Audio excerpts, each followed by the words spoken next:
pull them out.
Muốn chinh mãn máu Rau chỉ được hào và không phải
ta chúng ta lên mình chọc lan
mau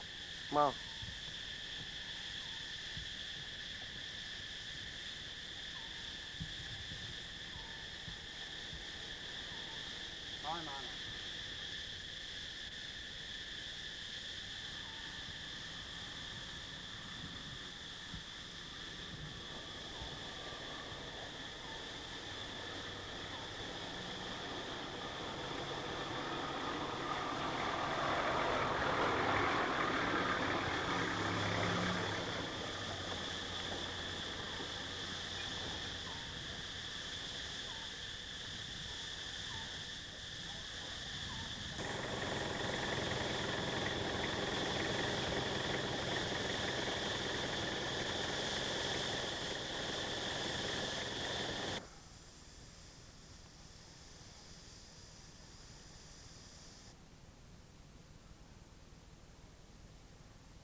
sợ nằm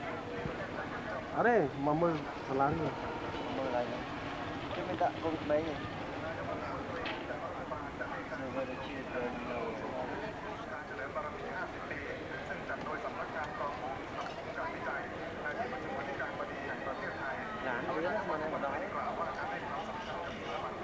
mau bị tin nhỉ sai sai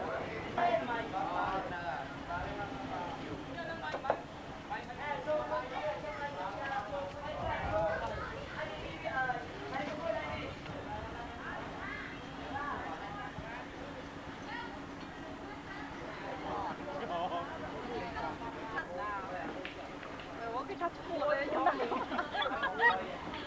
phết tầm rồi nó phết cho ấy cái này rồi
What is the value of saying? Ở đây đừng có đó. Ở đây nhỉ? Không biết là nữa. In this room. It's got a main, a few pictures which were taken from that, that tour.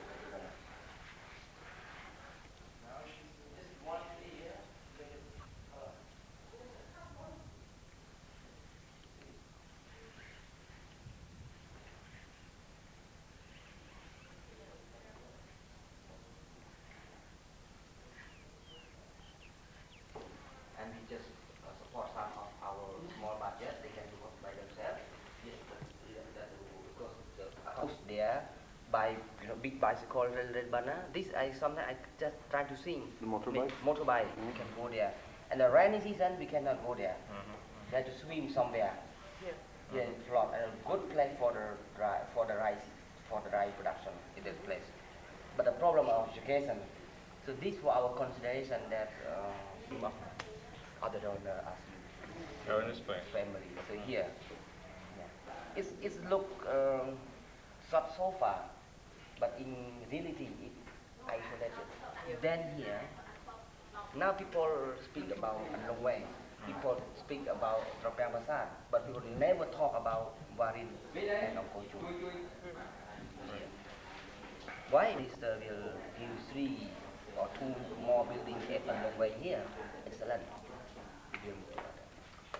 I see. So this we'll discuss detail maybe next week. So I had discussed with Gunnar yesterday, provincial education is education, to discuss according to our idea of the trips. Yeah, okay. Okay, and action. Because when we go back, I will away maybe 1 or 2 weeks with Gunnar sometime and busy. So it's better to stay 1 or 2 days more, discuss detail. Yeah. What they are going to do, action. We need to do it now to do that and strategy. Otherwise, Yes. we'll be able to do it We cannot do that. Yeah, exactly. Yeah. Okay. because we need to bring in supplies. And some of your people, some Ghana people, Yes. staying here full time. No, not full time. They But will be that's- based in Siem Reap in and travel. Siem Reap. But in the process now, the team of Anlongwan, the team of school and teachers, now is stationed and they are happy to be motivated. Right. Okay, That's so it. how That's what I is- understood. Half our people, Yeah. because formally we have changed from self-implementation to partnerships. So our partner in this case is the advisors. Advise people. How many people you actually plan to have in Siem Reap? Siem Reap, in different scale for provincial education, for 5,300. No, no, I mean for your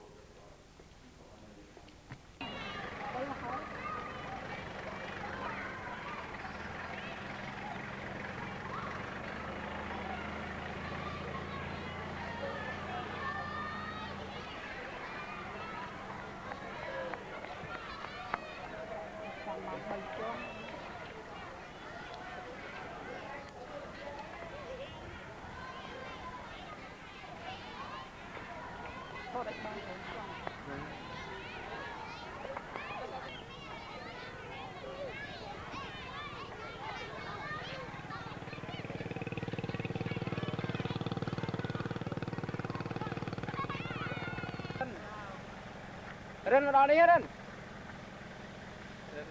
Ai có thuê cam thiếu không?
đá mà công sai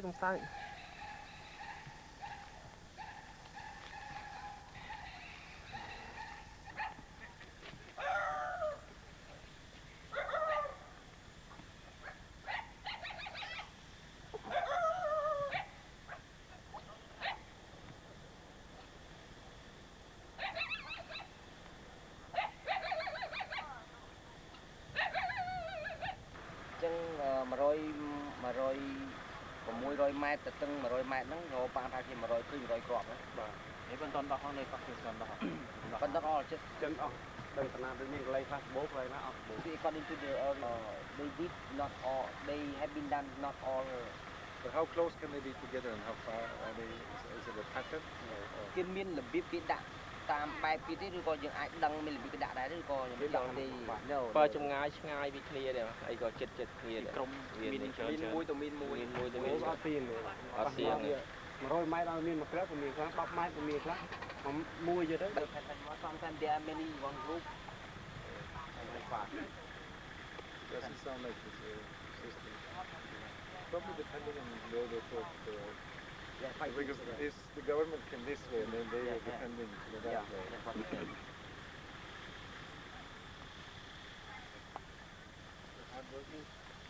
To clear the landmine of the government is easier than because we have pattern Pattern, they know. but the which line the government mine easy to clear than by If they also recorded more, I guess.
Tôi chỉ biết crop top na mình sẽ đầy xuôi. Mang hạt cái ca từ xuôi thật là.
ต้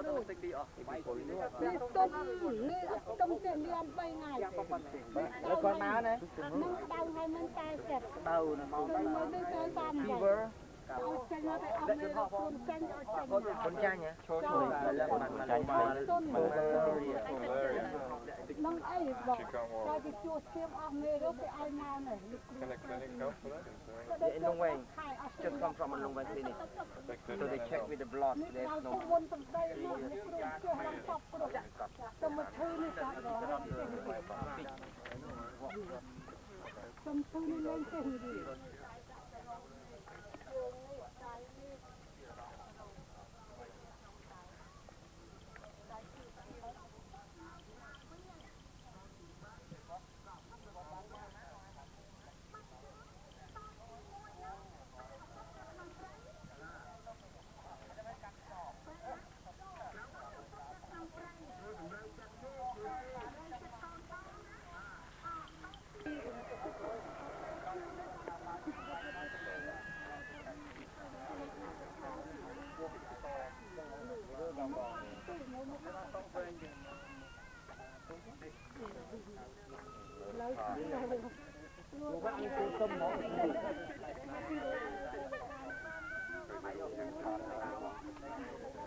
ដើមមកមក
បងយើងខ្ញុំអ្នកយកព័ត៌មានឲ្យទូរទស្សន៍ជាតិកម្ពុជាសូមគ្រប់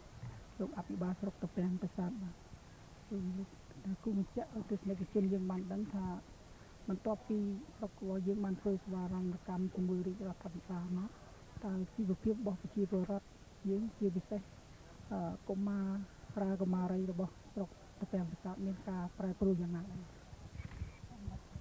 របាទខ្ញុំសូមអរគុណចំពោះតំណាងវត្តជាតិកម្ពុជាលោក មានការធ្វើសម្ភារយើងខ្ញុំហើយថ្ងៃនេះខ្ញុំក៏មានកិត្តិយសសូមធ្វើការឆ្លើយក្រោយពីប្រជាជនក៏ដូចជាខ្ញុំទាំងអស់គ្នាបានធ្វើសមារណកម្មការស្រួលនឹងការលំបាកទីមួយខ្ញុំចង់បញ្ជាក់អំពីការស្រួលគឺថាបងប្អូនប្រជាពលរដ្ឋទាំងអស់សប្បាយរីករាយមានការកក់ក្ដៅចំពោះរាជរដ្ឋាភិបាលយើងហើយមានការកក់ក្ដៅចំពោះអង្គការក្រៅរដ្ឋាភិបាលដែលបានទំនុកបម្រុងយើងខ្ញុំធ្វើឲ្យការលំបាកនោះមកលទ្ធភាពដល់លទ្ធភាពឲ្យងាយស្រួលជាបន្តបន្ទាប់ហើយទី2ទៀតចង់បញ្ជាក់អំពីថាក្រោយពីរដ្ឋសង្គ្រាមបានបំផ្លិចបំផ្លាញធ្វើឲ្យកុមារាកុមារីមិនបានរៀនសូត្រឥឡូវនេះរាជរដ្ឋាភិបាលយើងបកលក្ខណៈហើយនឹងខ្ញុំទាំងអស់គ្នាខំផ្ដល់នៅការជំរុញឲ្យកុមារាកុមារីយើងមានការរៀនសូត្រឥឡូវនេះគឺថាបានរៀនសូត្រថាគ្រប់ស្ទើរតែគ្រប់គ្នាបាទក្នុងចំណោមសិស្ស 5000 នាក់បានជាង 2000 នាក់ហើយបានចូលសាលាហើយទី3ទៀតគឺបានអង្គការក្រៅរដ្ឋាភិបាលមានអង្គការរេបាណាអង្គការ Kerere គឺថាលោកបានជួយជាសាលានោះបាន3ខ្នងនៅក្នុងជុំវិញទីរួមស្រុកនេះ2ខ្នងហើយនៅក្នុងឃុំនៃបាក់នូងនៅទិសខាងជើងឈៀងខាងកើតនៃទីរួមស្រុកនេះបាន1ខ្នងហើយក្រៅពីនោះគឺអត់ទាន់មានសាលាអីស្រួលបួលទេរៀននៅក្រោមរោងក្រោមផ្ទះក្រោមបាទផ្ទះប្រជាជនដែលបានគ្រាន់ធំបន្តិចនេះគឺថាឲ្យកូនក្មេងនេះរៀនបាទហើយក្នុងនេះដែរគឺជាការចាប់អារម្មណ៍របស់នៃលោកគ្រូអ្នកគ្រូដែលមានសមត្ថភាពគួរសមយើងខ្ញុំបានជ្រើសរើសបាទបានជ្រើសរើសឲ្យមកបង្រៀនហើយការបង្រៀននេះគ្នាអត់មានប្រាក់ខែបៀវត្តទេក៏ប៉ុន្តែបងប្អូនខំយកចិត្តទុកដាក់បដិបដាលកូនចៅរបស់ខ្លួនបាទហ្នឹងគឺថាបានមានការប្រែប្រួលអញ្ចឹងហើយក្នុងនេះដែរពុកម្ដាយគឺថាក៏ខំគឺចង់ឲ្យកូនបានរៀនសូត្រចង់ឲ្យមានការចេះដឹងបាទព្រោះស្ដាយខ្លួនឯងវាងឹតងងខ្លួនឯងវារវល់តែសង្គ្រាមបាទឥឡូវនេះគឺថាកូនចៅក្រោយឲ្យរៀនសូត្របាទហ្នឹងអំពីការដែលរៀបចំក្រោយពីធ្វើការសមារណកម្មនេះបាទហើយក្នុងនេះដែរខ្ញុំក៏សូមជម្រាបជូនអំពីការលំបាកបច្ចុប្បន្ននេះវាចោតផ្លូវគមនាគមន៍ព្រោះកន្លែងខ្លះបានធ្វើដំណើរទៅខែ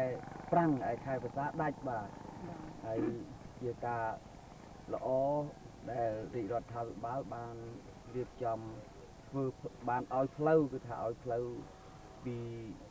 ទីស្រីមកលងវែងស្ដាប់ជាប់ហើយបញ្ហាចោតនៅស្រុកពាំងសាទនេះគឺពីលងវែងមកដល់ស្រុកពាំងសាទដីចំនួនប្រហែលជាង30គីឡូបាទ32 33គីឡូបាទឥឡូវហ្នឹងផ្លូវនេះកំពុងតែធ្វើបាទកំពុងធ្វើហើយជាជនទាំងពីរស្រុកក៏ដូចជាប្រជាពលរដ្ឋទាំងពីរស្រុកនេះមានជំនឿថារដូវវស្សាខាងមុខនេះច្បាស់ជាដំណើរបាន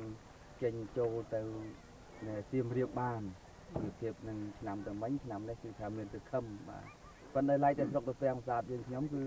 នៅមានការលំបាកត្រង់ថាផ្លូវពីលងវែងមកទៅពាំងសាទហ្នឹងវាដាច់ឥឡូវនេះគឺមានគម្រោងចាំស្នើជាមួយរាជរដ្ឋាភិបាលថែមទៀតដើម្បីដោះស្រាយជួសជុលផ្លូវនេះឲ្យដំណើរការបានទាំងប្រាំងទាំងភាសាបាទចំពោះវិស័យសុខាភិបាលវិញតើនឹងលោកជាបានស្រុកតើបានយកចិត្តទុកដាក់យ៉ាងណាដែរក្នុងការថែរក្សាសុខភាពជូនប្រជាពលរដ្ឋយើងក៏ដូចជាជូនចំពោះកុមារារីបាទនិយាយពីវិស័យសុខាភិបាលសូមជម្រាបលោកថាតំបន់នេះតំបន់គ្រុនចាញ់តំបន់ព្រៃដូច្នេះប្រជាពលរដ្ឋយើងជួបប្រទះទី1នេះគឺថាជំងឺគ្រុនចាញ់នឹងតែម្ដងបាទហើយបានផ្ដាច់ផ្ដិលជីវិតក្នុងឆ្នាំទៅមិញហ្នឹងប្រហែលជាកុមារប្រហែលជាជាង10នាក់ហើយបុរសក៏ដូចពិសេសស្ត្រីគឺថាអស់ស្លាប់អស់ប្រហែលជាមើលខ្ញុំបានគិតទៅវាប្រហែលជា5នាក់ដូច្នេះធ្វើឲ្យគ្រោះថ្នាក់ដល់អាយុជីវិតនិងជំងឺគ្រុនចាញ់អស់ជាង10នាក់ទាំងចាស់ទាំងក្មេងអញ្ចឹងបានថា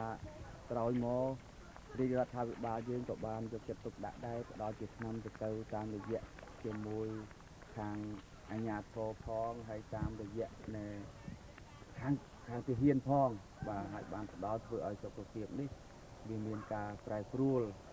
ហើយក្នុងនេះដែរគឺមានអង្គការក្រៅរដ្ឋាភិបាលយើងថាតែពេទ្យគ្មានព្រំដែនក៏លោកបានជួយរហូតដល់បានមណ្ឌលសុខភាពនៅស្រុកយើងខ្ញុំហ្នឹងមកខ្នងបាទហើយនឹងបណ្ដុះបណ្ដាល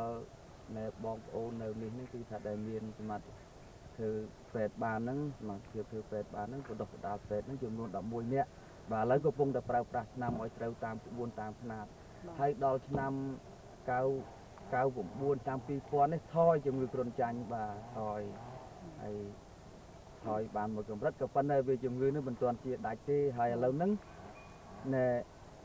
ចូល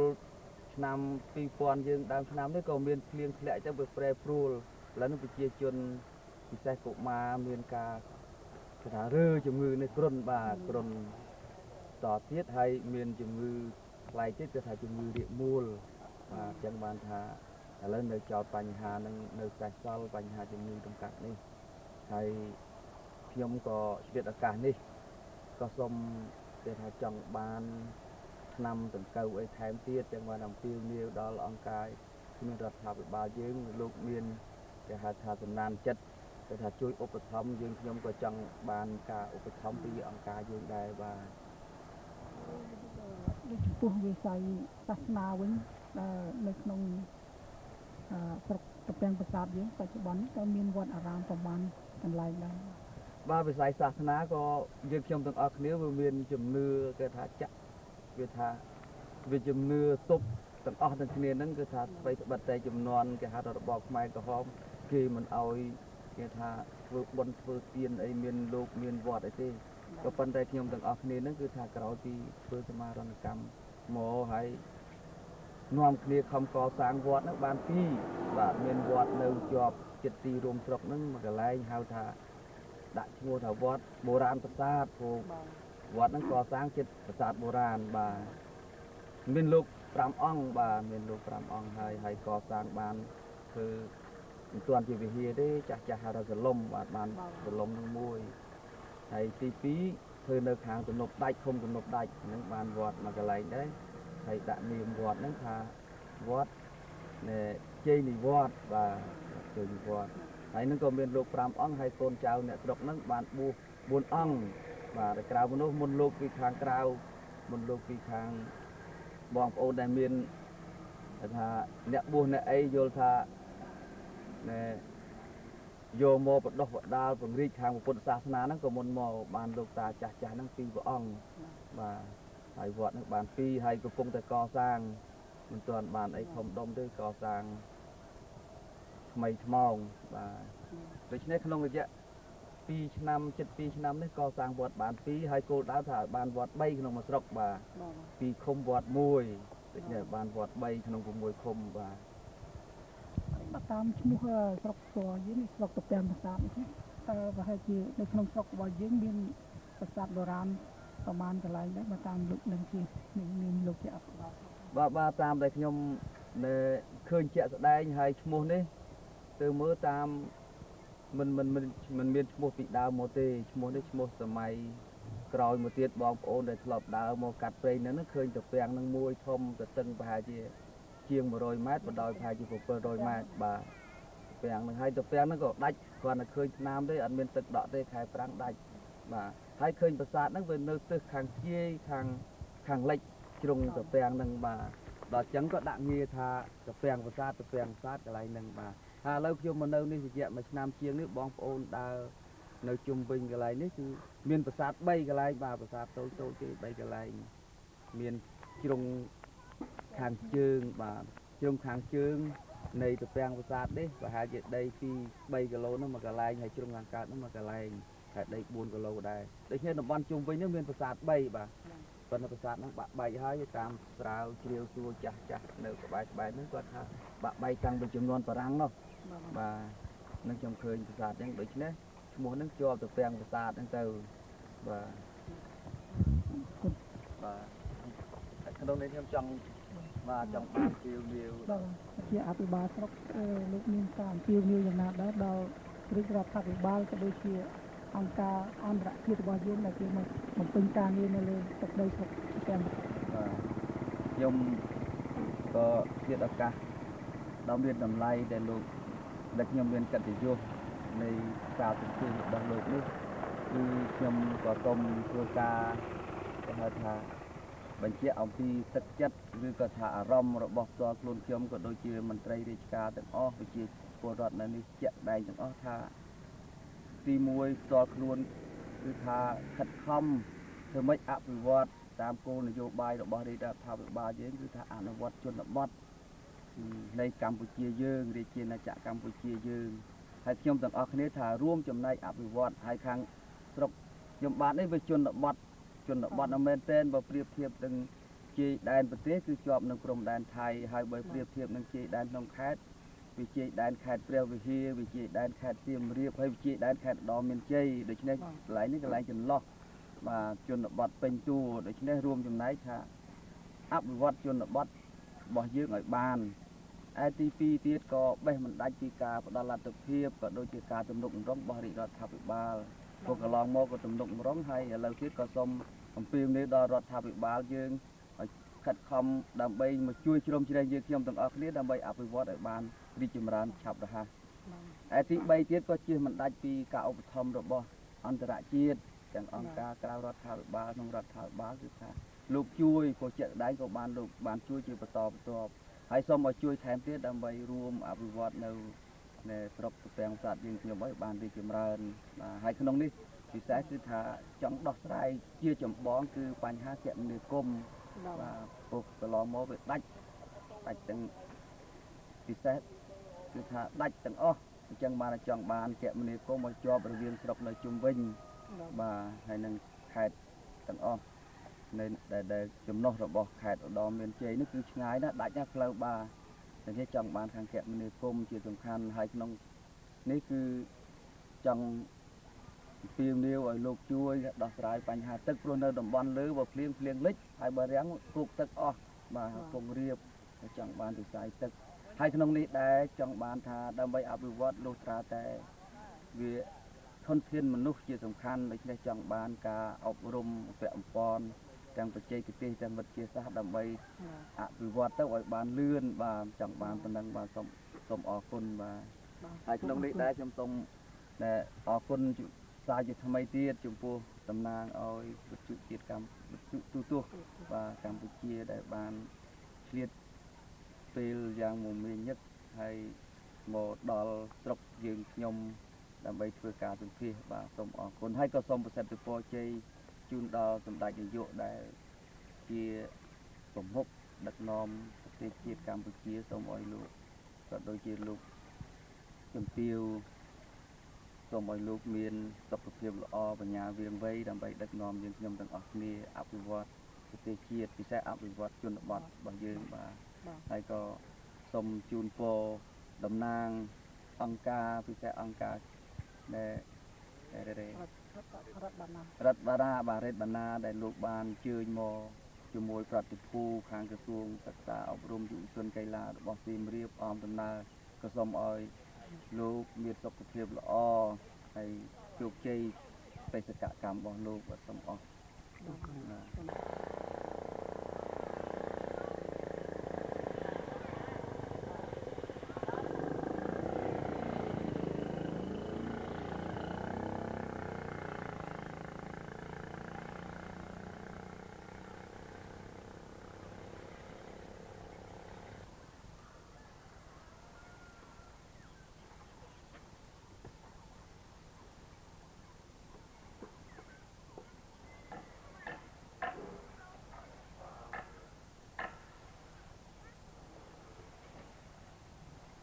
ប្រាប់ថាមាន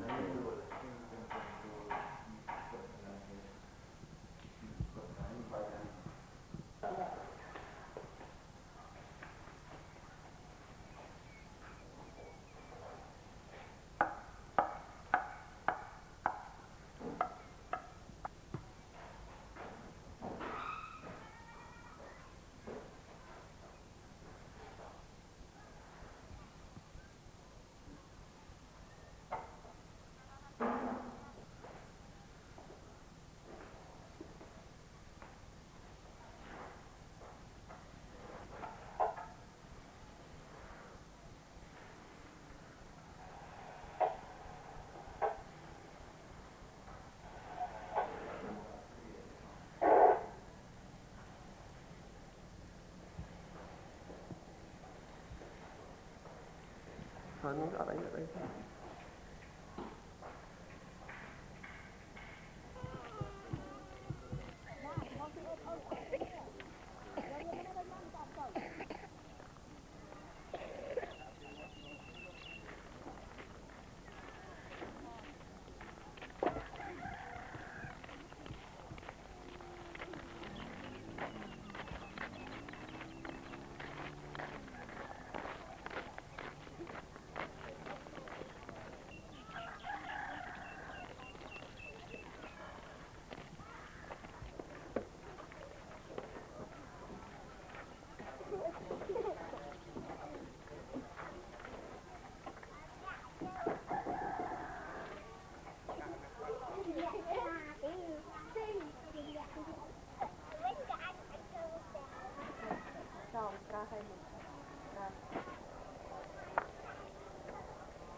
đầm bờ ô che tu nó che tu mui mui tu nó che làm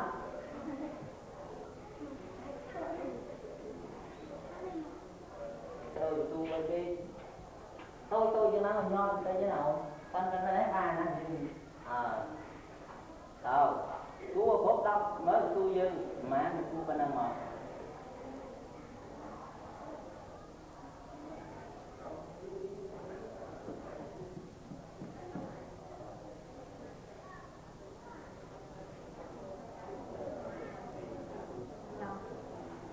tu mà mấy tu mà đó tao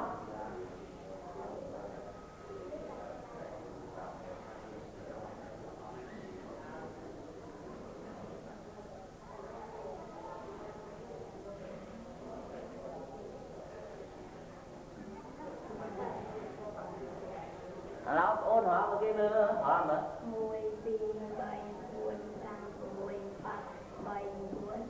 đầm là mùi là bì là bầy là buồn sang là mùi là bạc mấy thợ ấy ôn rau đầm bờ lão ôn ấy tu ban có đầm bờ lấy ôn chơi đầu lại đó như chơi rau mà tu dưới chưa chơi chưa luôn tu dưới tì đi chơi làm chúng nó tu mà đi đi đâu bao nhiêu họ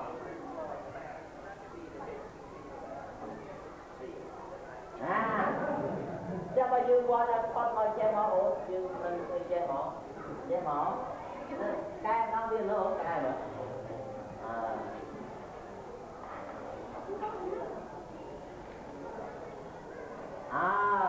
mấy ôn chứ ôn xe thầu ấy ôn ta đang ngồi hả lên tầng na đúng chứ còn ôn thì đó nữa trong chi phí bán tôi má có ai bao tôi hàng trong chi phí bán mơ ôn bán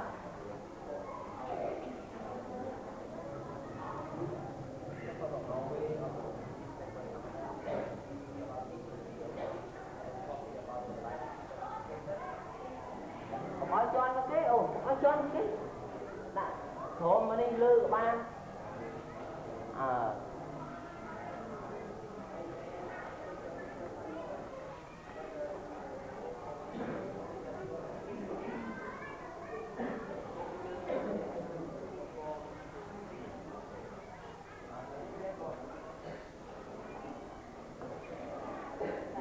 mà nãy ổn cột đó hả mới hả ra dương gọi mưa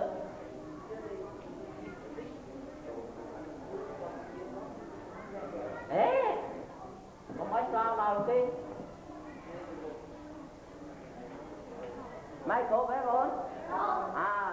chắc xe đây chun ôn dương mới ôn đi non nên sao thì mai lao kia trên ốc kia tao là anh chèo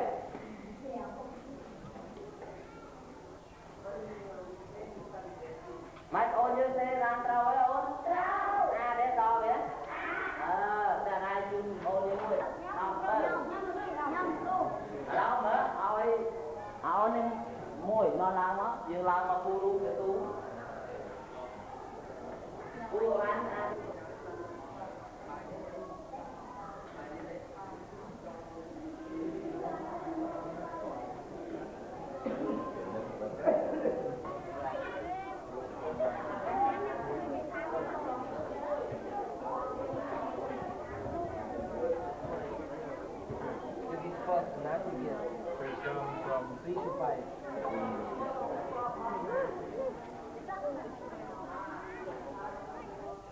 nhà mua cho tâm cho tí chua cây tí chua dùng năng đó cho ta tí chua dạ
ចូលទៅមាន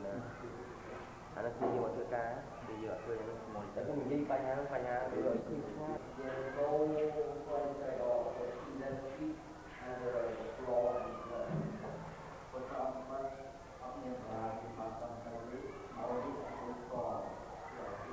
and that school have proper furniture blackboard or something the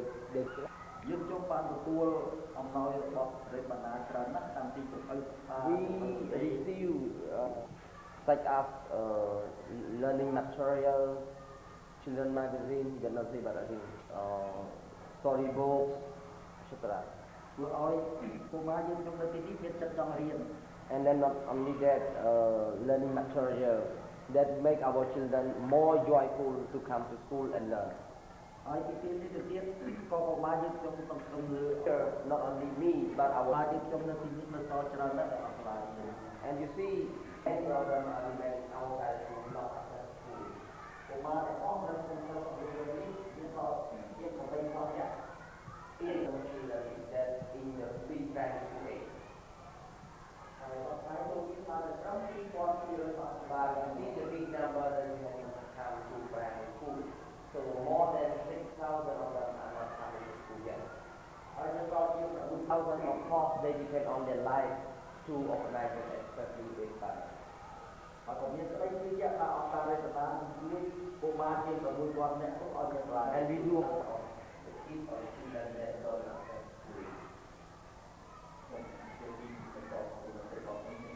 school we have lot of local សម្រាប់អង្គការរដ្ឋបាលបាន student ផ្លេកុកយូដើម្បីដំណើរការដល់ទីប្រអប់ពីlong life អរគុណតាមជួរលោកនេះ And my respect to you and to the room.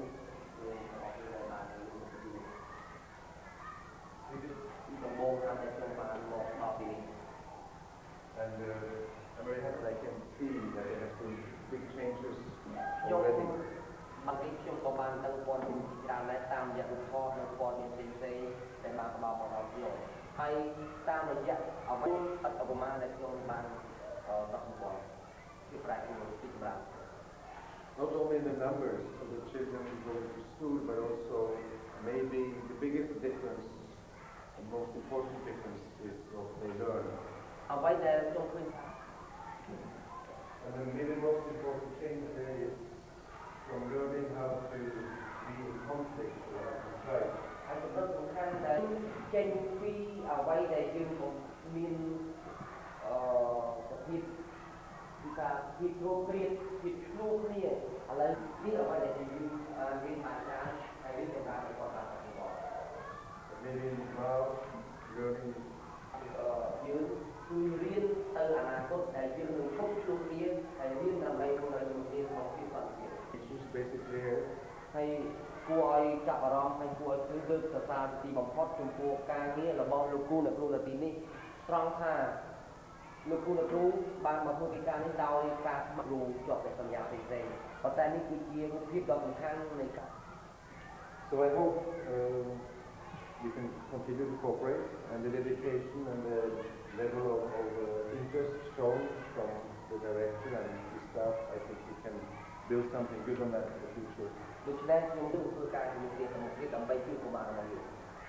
I'm also very happy that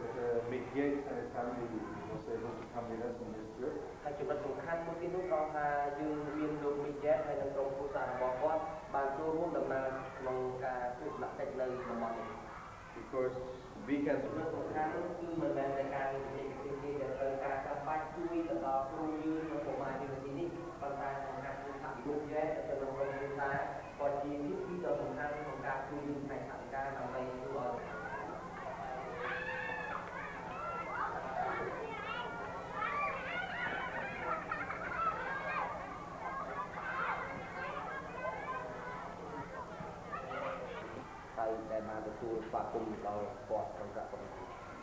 And I could also see the teachers are គាត់ឃើញហើយថាការ In many ways, my wife and I have the easiest job. តាមពិតទៅឪពុកគាត់មានការងារដល់វិទ្យាល័យកាយ Because a combination of the education office and Red Bonnet really do all of the hard work. ពីព្រោះបើនិយាយទៅកិច្ចការរបស់គាត់ហាក់ដូចជាងាយដើម្បីជួយកិច្ចការនៅតំបន់នេះ But if we can help in a small way, then we want to. ប៉ុន្តែអ្វីដែលយើងនឹងប្រឹងប្រែងជួយនោះគឺថាយើងធ្វើនៅអ្វីចំណុចណាតូចណាមួយឬអ្វីដែលជួយឲ្យយើងអាចធ្វើបានតាមរយៈការថាបើការបោកការនេះណាដែលធ្វើកិច្ចការដ៏លំបាកហើយជួយកំប្រឹងប្រែងដើម្បីជួយដល់តំបន់ Because the one thing we have learned over the years is that whatever the differences in background, children are just children everywhere all over the world. អ្វីដែលយើងបានសិក្សាតែកុមារគឺត្រូវតែទទួលបានផលភាពរួមនៅក្នុងក្រុមជំនាញហើយជាមានសិទ្ធិដើម្បីធ្វើការរួមទាំងអស់នេះ ពិសេសគឺថាកុមាររបស់នេះនឹងទីទីដែលអនាគតទទួលរបស់គេក្នុងការងារតែអ្វីក៏គាត់អត់គិតថាកិច្ចការអ្វីដែលសំខាន់ជាងនេះទៅទៀតទេគាត់និយាយថាចឹងសូមអនុញ្ញាតសូមថ្លែងអរគុណដល់លោកហើយនឹងលោកគ្រូទាំងអស់គ្នាបាទទៀតហើយនៅល្អនៅមួយគ្រូនិងកុមារទៀត អ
មួយមកមកមកមកគេលោកគ្រូយកទៅចែកតាមថ្នាក់ហើយទៅចែកតាមថ្នាក់ហើយណាគេឲ្យកាន់សិនណាកាន់សិនណាគ្រូយកទៅចែកតាមថ្នាក់ចង់បានហ្នឹងទេចង់មើលទេចង់មើលកូនស្រីយាយ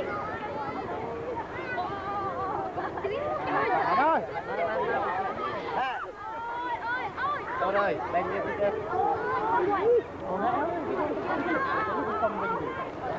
Không bên đây, ô, đi vô bên đây. Vô bên đây. Lục vô bên đây, ô, cạnh đi. Học ăn cho kia đây, ô. Bên trong người chơi chưa đang coi. Ở đâu? Mưa không bán đâu mà vô bên đây. Đâu bạn ơi.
And then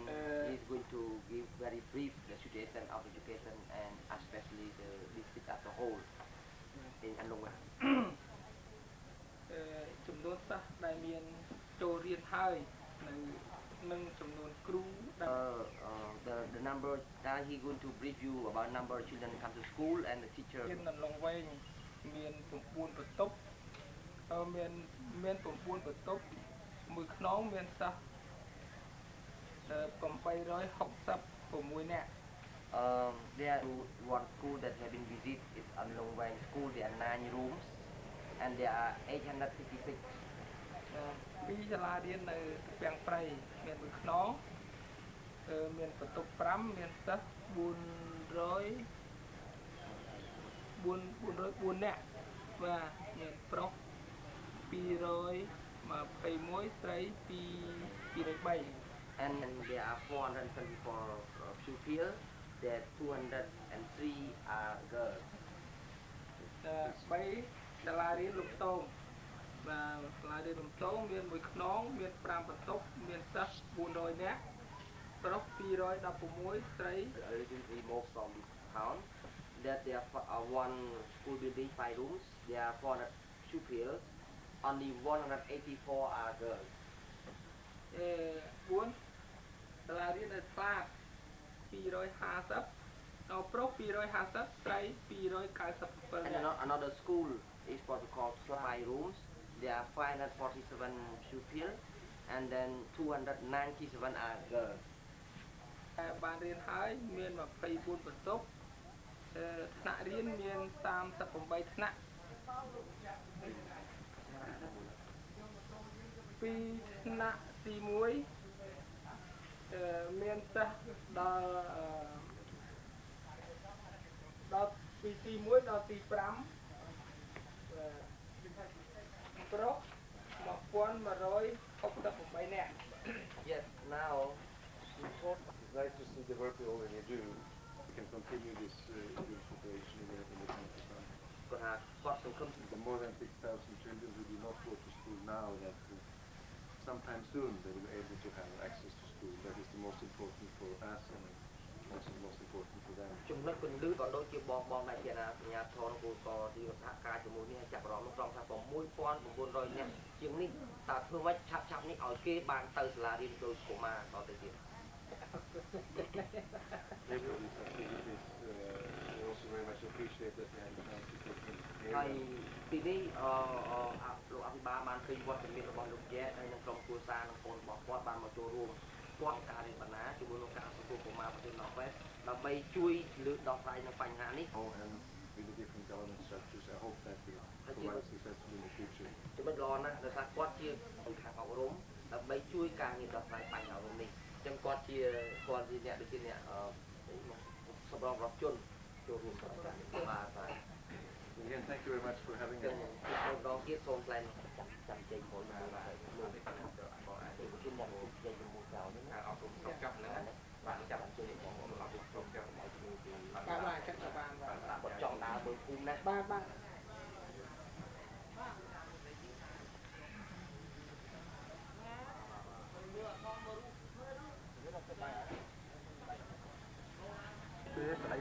ថតចូលអាមកលេហ៎ហើយយើងបាត់យើងទៅបញ្ចូលក្នុងអារូបគាត់ថត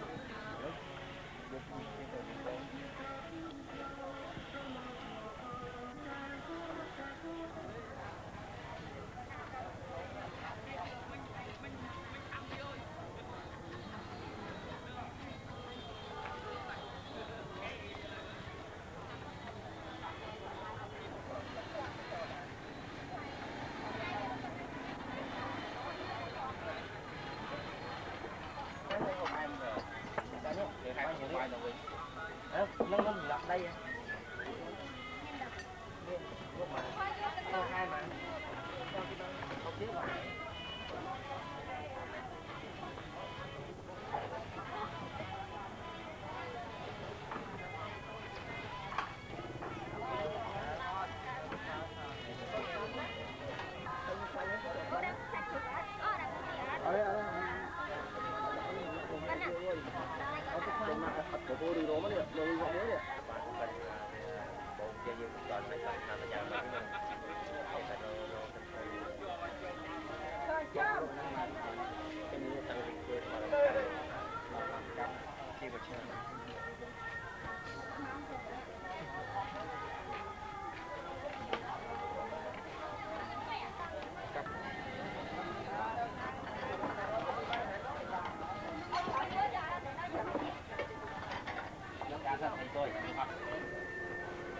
Này thiếu mấy bài rồi.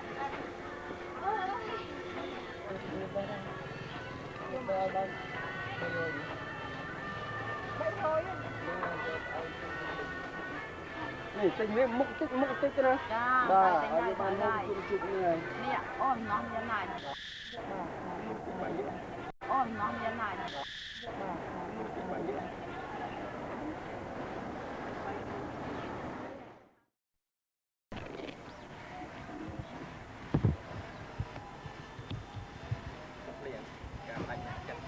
Ba bà cùng rong cá nó dương do chạy quan là chỉ nuôi ông cá rất bà ná đấy nè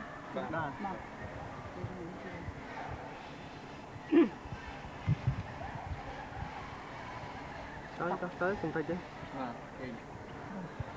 khi bật thấm như nhầm là do con miền từ từ chiết Campuchia xong từ lúcประเทศมันที่เอาตัวมันจะมันเวลาขัดสิ่งเรียบร้อย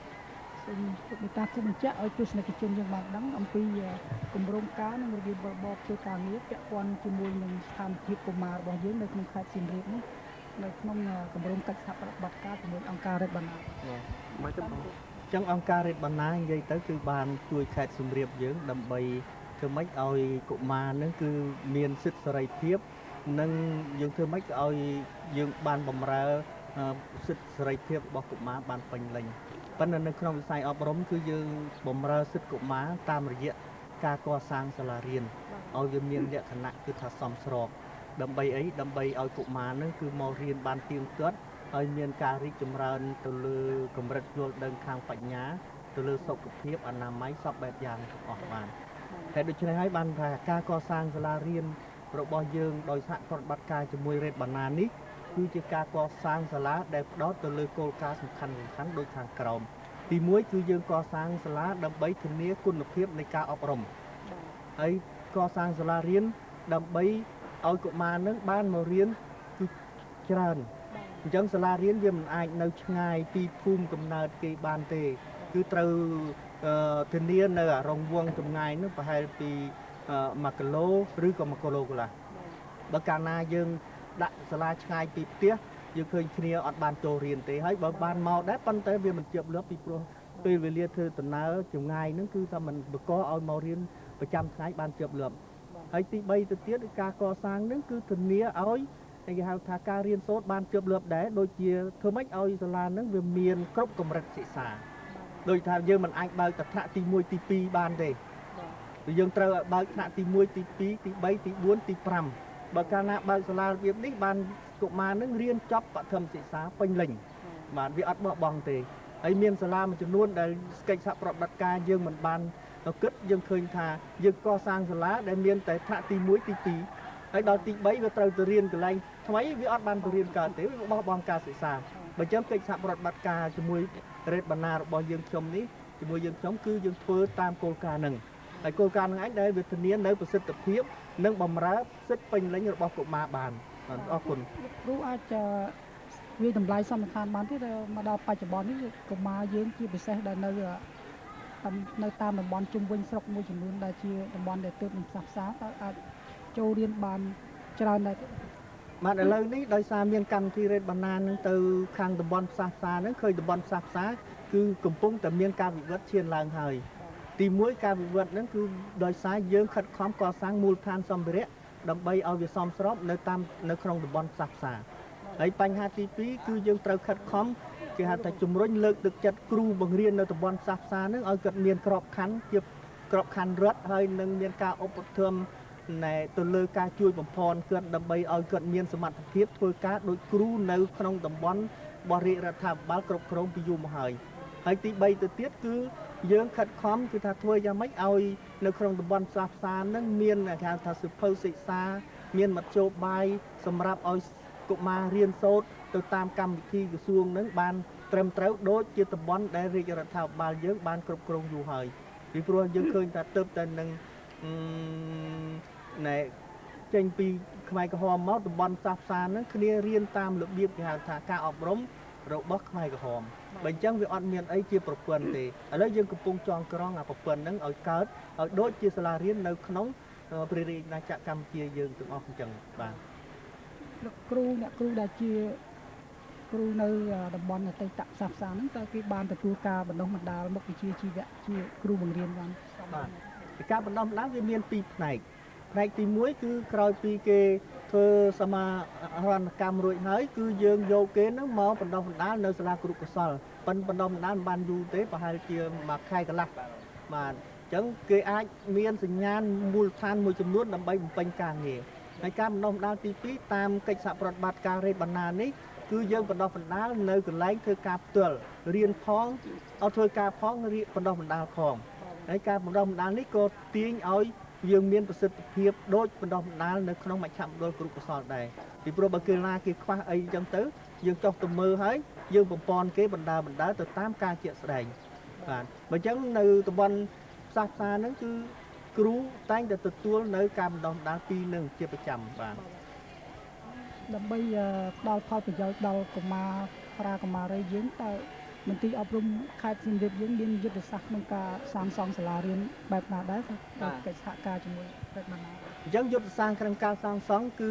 យើងបានយកចិត្តទុកដាក់លើយុទ្ធសាស្ត្រ2យុទ្ធសាស្ត្រទី1គឺការសាងសង់សាលារៀនដើម្បីរួមចំណែកធានាគុណភាពអប់រំឲ្យស្របតាមគោលការណ៍គោលនយោបាយរបស់ក្រសួងអប់រំហើយកសាងសាលារៀនទី2គឺកសាងសាលារៀនក្នុងពេលបច្ចុប្បន្នដើម្បីធានានៅការចូលរៀនឲ្យបានច្រើនតែមិនទាន់មានគុណភាពក៏យើងអ្នកចិត្តតែខំខិតខំកែលម្អបើអញ្ចឹងយើងប្រើគោលការណ៍ទី2នេះដើម្បីកសាងសាលារៀនគឺធានានៅគុណភាពហើយនឹងធានានៅ ការចូលរៀនឲ្យបានច្រើនបាទ ទៅអនាគតតំបន់ស្រុកមួយចំនួនរបស់ខេត្តសៀមរាបយើងគឺថាបានបង្វែរចូលទៅខេត្តឧត្តរមានជ័យវិញដូច្នេះក្នុងនាមលោកជាប្រធានមន្ត្រីអប់រំយុវជននិងកីឡាខេត្តសៀមរាបតើមានគម្រោងកិច្ចសហប្រតិបត្តិការយ៉ាងណាដែរជាមួយខេត្តឧត្តរមានជ័យបាទ អញ្ចឹងគឺថានៅក្នុងហ្នឹងដោយសារខេត្តថ្មីហ្នឹងគ្រាមិនទាន់មានធនធានមនុស្សហើយនឹងរចនាសម្ព័ន្ធរឹងមាំបើអញ្ចឹងនៅខេត្តសៀមរាបយើងខ្ញុំនេះនៅតែបន្តជួយតាមរយៈកម្មវិធីរ៉េតបណ្ណាទៅខេត្តឧត្តរមានជ័យប៉ុន្តែយើងមិនអាចធ្វើជំនួសគេបានទេយើងនឹងរករូបភាពកិច្ចសហប្រតិបត្តិការមួយថ្មីគឺរ៉េតបណ្ណាមន្ទីរអប់រំហើយនឹងខេត្តឧត្តរមានជ័យបាទធ្វើយ៉ាងនេះគេហៅកិច្ចសហប្រតិបត្តិការត្រីភាគី ហើយចំពោះខាងមន្ទីរអប់រំសៀមរាបហើយនឹងមន្ទីរអប់រំឧត្តរមានជ័យនឹងខាងក្រសួងជំរុញថាមន្ទីរអប់រំសៀមរាបនេះត្រូវជួយច្រើនទៅខាងនោះពីព្រោះគ្នាមិនទាន់មានធនធានមនុស្សគ្រប់គ្រាន់បាទ ជាជំនួសចុងក្រោយនេះសូមលោកប្រធានបញ្ជាក់អំពីការបដិញ្ញាចិត្តរបស់មន្ទីរអប់រំយើងក្នុងកិច្ចសហប្រតិបត្តិការជាមួយអង្គការរដ្ឋបណ្ណាបាទ បាទអញ្ចឹងយើងឃើញថាការងារកិច្ចសហប្រតិបត្តិការជាមួយរដ្ឋបណ្ណានេះគឺជាកិច្ចសហប្រតិបត្តិការមួយពេញលេញលើគ្រប់ផ្នែកក្នុងវិស័យអប់រំបឋមសិក្សាបើអញ្ចឹងកិច្ចសហប្រតិបត្តិការនេះធ្វើឲ្យវាមានការរីកចម្រើនរបស់សាលារៀនលើគ្រប់ផ្នែកទាំងមូលដ្ឋានសម្ភារៈទាំង